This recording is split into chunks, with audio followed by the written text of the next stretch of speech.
Bienvenue dans une nouvelle émission de Tribune Libre. On débriefe le match contre Clermont en compagnie de nos 4 experts, 4 ce soir, avec Carlos Lopez, Rafik Mezrich et Laurent Gradel, et l'expert de l'arbitrage, Philippe Paulet, qui a fort à faire ce soir avec un lourd dossier. Il y a du monde là. Je suis prêt.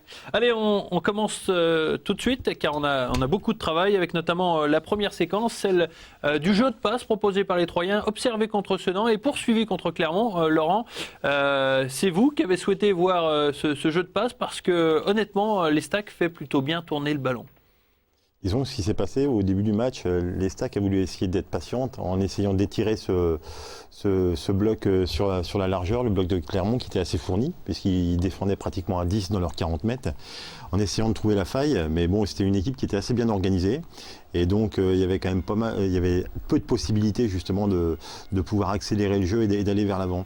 Donc, on s'aperçoit sur ces images là que les Stacks essayent vraiment d'étirer sur la largeur.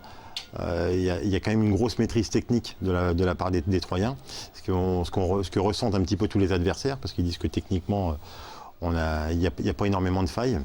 Et donc, jusqu'au moment d'essayer de trouver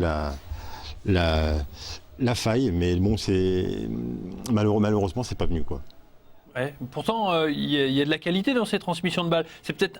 Il faudrait peut-être les transmettre un peu plus rapidement. Ça manquait peut-être un petit peu de rythme. Bon, c'était le troisième match en 7 jours, donc peut-être que les organismes étaient un petit peu fatigués.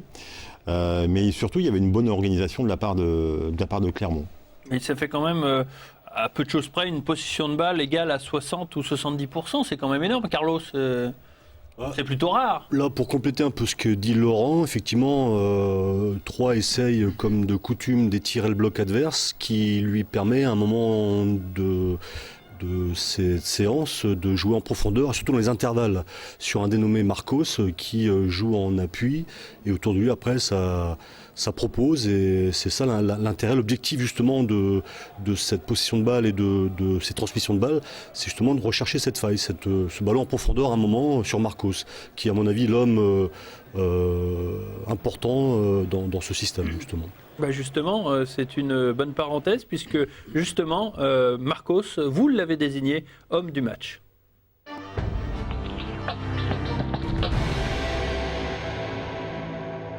Alors pourquoi, Carlos? Pourquoi ce choix?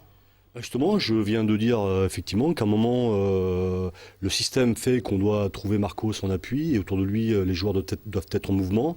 Et sur ce match-là, on a eu l'habitude de les voir. Marcos a été vraiment, je trouve, exceptionnel. Parce que, par sa maîtrise technique et de son sang-froid, je trouve que, on le voit à l'image, il perd très très peu de ballons. Dans des situations où justement les jeunes joueurs sont un peu en difficulté, lui, calmement, il remet tout le monde dans le circuit par des petites transmissions de balles qui vont vers le jeu, toujours dans le sens du jeu. Et je trouve ça très positif de sa part. En plus, non seulement il joue en appui, mais aussi il propose des appels de balles en profondeur. C'est un joueur complet. Sur ce match-là, il m'a vraiment énormément plu parce que dans beaucoup de situations, je vous dis, il a relancé le jeu. Il a été très, très utile. Et en plus, il marque. Bon, il n'a pas eu de chance, on le verra tout à l'heure aujourd'hui, notamment avec cette tête sur le poteau. Mais honnêtement, c'est l'attaquant que tout le monde rêverait d'avoir en Ligue 2, peut-être même en Ligue 1, qui sait. Un autre fait de jeu a attiré notre attention, c'est Rafik qui a souhaité voir Guy Delisle. Pourquoi ? Parce que à la mi-temps, Rafik est venu me voir tout simplement pour me dire voilà, Guy Delisle, je le trouve un peu en dedans. Je trouve qu'il n'a pas le rendement qu'il a d'habitude. Et il a eu raison, Rafik, puisque 8 minutes après le coup d'envoi de la seconde mi-temps, Guy Delisle sort donc à la 53e. C'est vrai qu'il n'a pas eu son rendement habituel, Guy Delisle. On connaît son rendement, on connaît sa façon de jouer, et c'est vrai que ça a un petit peu sauté aux yeux. Ouais, disons que je l'ai trouvé moins bon que d'habitude. J'ai trouvé qu'il avait perdu, notamment en première mi-temps, pas mal de ballons assez importants. Et je me suis dit, je pense que s'il y a un changement en deuxième mi-temps, je pense que Guy Delisle va sortir. Donc après, je ne sais pas ce qui s'est passé en interne, mais je l'ai trouvé un peu moins bien que d'habitude. J'ai la solution, Rafik, bah, pour vous dire que tout simplement, Diallo Guedilei a été papa dans la nuit. Donc du coup, je pense qu'il faudra le féliciter alors. Tout à fait.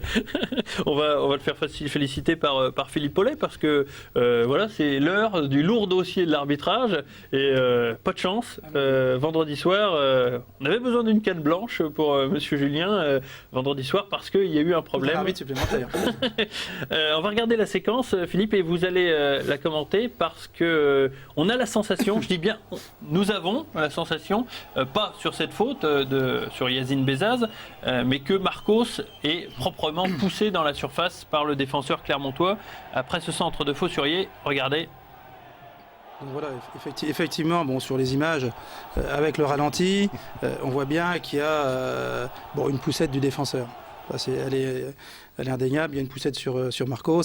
Maintenant, de là à siffler penalty, c'est difficile pour l'arbitre. On voit bien par rapport au champ de jeu. Bon, oui, comme disait Laurent avant le match, il est à la tombée, Marcos. Le défenseur clermontois le pousse, donc il n'est plus à la tombée. Voilà. Donc c'est sanction. Oui, mais pour la sanction, il faut la voir. C'est là le problème. Oui. Et là, quand on voit par rapport à la position de Marcos, l'arbitre, naturellement, est sur le côté gauche.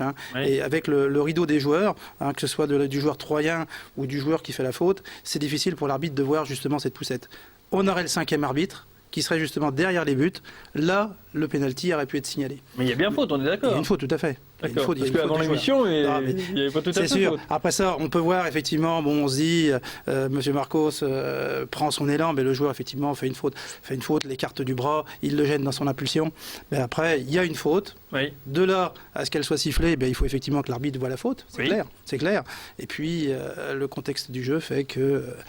on a vu, si tu permets, Philippe, des fautes sifflées pour moins que ça, quand même. Oui. Moi, je crois très intimement que l'arbitre a dû voir l'action, a dû voir la faute, tout simplement que les décisions sont difficiles à prendre, c'est tout, mais après, sur une faute comme ça, il est évident que c'est indéniable qu'il y a un pénalty. Il y a pénalty, il y a une faute, il y a pénalty, mais il faut pouvoir voir la faute. Là, c'est sûr que si l'arbitre ne voit pas la faute, il ne va pas la siffler. Non, nous aujourd'hui, avec que vous la la voyez, Philippe, c'est pénalty. Bien sûr, il y a faute. Il y a une faute dans la surface de réparation. Saute dans la surface de réparation, c'est penalty. Maintenant, l'arbitre ne voit pas la faute, il ne peut pas la siffler. Mais que l'arbitre ne voit pas la faute, c'est une chose, mais que le juge de touche ne la voit pas non plus. L'assistant, c'est exactement la même chose. Il est sur son côté, il est excentré. Déjà, quand on est à 10 mètres de l'action, c'est difficile. Alors là, comment voulez-vous qu'il la voie? Et l'arbitre ne peut pas voir de sa position. Parce que la position, elle est complètement sur le côté gauche de la surface, position tout à fait réglementaire. Et de là, il a le rideau de joueur et lui, il ne peut pas voir la faute. Il ne peut pas voir le joueur, le défenseur, qui fait justement ce geste et qui pousse Marcos, qui l'empêche justement dans sa montée. Je reviens à ce que je disais tout à l'heure, on aura un 5e arbitre, on aura un arbitre derrière la zone. Et bien là, effectivement, il aurait vu la faute et il aurait pu la signaler. Voilà. D'accord, messieurs. Voilà, et là, c'est une faute, malheureusement, comme beaucoup de fautes, il y a faute. Laurent. Il y a faute, maintenant, de la siffler. C'est déjà mieux qu'en coulisses, parce que en coulisses, Philippe n'avait pas vu la faute. Est-ce que là, peut-être l'éclairage du plateau, on voit bien. C'est pas ça. À 4 contre 1, je suis obligé de me taire. Non, mais la faute, il y a une faute indéniable du défenseur, c'est clair. Maintenant, à ce qu'elle soit sifflée, il faut la voir. Mais si on ne peut pas la voir, là aujourd'hui à la télé, assis sur notre fauteuil, c'est facile. Après, lorsqu'on est dans le jeu, il y a la pression, il y a beaucoup de choses qui rentrent en ligne de compte. Quand on en regarde naturellement sur un coup franc, l'arbitre n'a pas qu'une seule personne à suivre. Il regarde l'ensemble du jeu et effectivement, on est tout seul. Bon, ça marche. Il n'y a pas d'aide. Il n'y a pas d'aide. Et si on avait la vidéo, et là pareil, là on va dire que c'est le 5e arbitre. Demain, il y aura un 5e arbitre et peut-être que la faute ne sera pas vue. On dira c'était la vidéo. Après, c'est toujours une décision humaine. D'accord, Philippe. Voilà. Bonne plaidoirie, voilà. Ok, vous êtes absous. Voilà. On passe maintenant aux faits du match.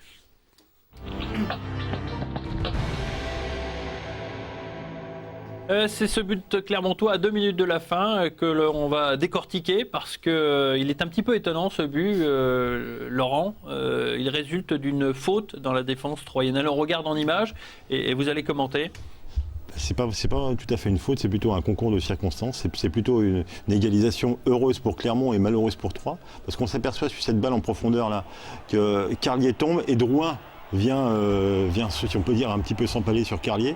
Et malheureusement, il ne peut intervenir sur Sauvadet, alors qu'il a la possibilité justement de contrer. Là, on s'aperçoit que là, il a la possibilité d'intervenir. Et malheureusement, il y a collision entre les deux joueurs. et égalisation heureuse de la part des Clermontois. Rafik, vous souhaitiez intervenir? Moi, je suis d'accord avec Laurent sur le fait, sur le dernier, la dernière action de Clermont sur le but. Là, je suis d'accord. Mais juste avant, on peut voir que les stacks, au niveau du placement, le placement n'était pas bon. Le pressing n'était pas bon. On voyait très bien sur les 20 dernières minutes, les stacks étaient en dedans, avaient baissé un peu le pied. On sentait un petit peu le but venir. On n'a pas su gérer ce match. Il y a des matchs où il faut fermer. Et là, on n'a pas su le faire. On voit très bien que la balle de Clermont part quand même de derrière. Part du camp de Clermont. Ils arrivent sur la surface en 3-4 passes. Et là, effectivement, il y a une erreur défensive sur ce geste avec le défenseur troyen. On peut même se demander pourquoi Drouin va chercher l'autre défenseur alors qu'il peut très bien rester sur ses appuis, Carlos. D'abord, je crois qu'il faut le citer sur ce coup-là, Derzakarian qui a fait 3 bons changements, puisque les 3 joueurs qui participent sont sur justement sur l'action. Exact. Donc je ne comprends pas qu'ils ne les aient pas fait avant, mais enfin il a fait 3 bons changements. Aussi le placement du numéro 12 qui est dans l'intervalle dans le dos de Drouin et devant Carlier, donc difficile pour les uns et pour les autres d'intervenir. Donc là, ce sont des placements, il faut le signaler, c'est très très bien joué à ce niveau-là. Et effectivement, ce que je constate malheureusement là-dessus, Drouin, on est d'accord avec les collègues là, c'est que il aura dû rester dans sa zone, attendre effectivement. Plutôt que de chercher à enjamber. Plutôt que d'aller. Là, il s'est un peu laissé emporter. À ce moment-là, effectivement, la différence peut-être au très haut niveau, c'est que les défenseurs peut-être doivent analyser beaucoup plus rapidement et un esprit de décision beaucoup plus rapide, quoi.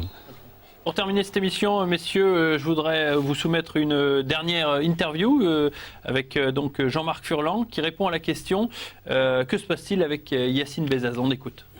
Pour moi, Bezaz, c'est pas avant janvier, pour le voir. Depuis le départ, ça a toujours été ça. Il se trouve que les circonstances font et que comme on a des points, comme l'occasion me permet de le mettre en lumière, de le mettre sur le terrain, je le mets. Mais c'est pas lui rendre service, je le sais. C'est pas lui rendre service. Lui rendre service, c'est patienter. Mais comme il est très costaud, c'est l'international algérien, il connaît vraiment la musique, il est très costaud, il est très sûr de sa technique. Même s'il se fait un peu siffler, un peu secouer, ça ne va pas l'émouvoir. Voilà une explication. On n'a malheureusement pas le temps de conclure, même si rapidement peut-être Laurent, mais rapidement. Non, c'est dommage qu'on ne voit pas un peu plus que Claudio Beauvu, qui à chaque fois qu'il rentre apporte quelque chose. Et bon, c'est sûr que techniquement, Bezaz, il n'y a aucun souci. On a vu sur le corner qu'il a pu frapper au premier poteau. Mais physiquement, je pense qu'il est encore en dedans. Merci Laurent. On n'a pas le temps de poser la question de Fred de Brienne, mais on l'a bien reçu.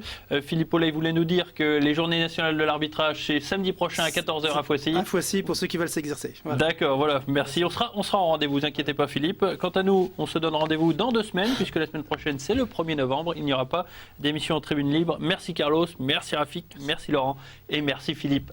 Donc dans 2 semaines pour une nouvelle émission de Tribune Libre.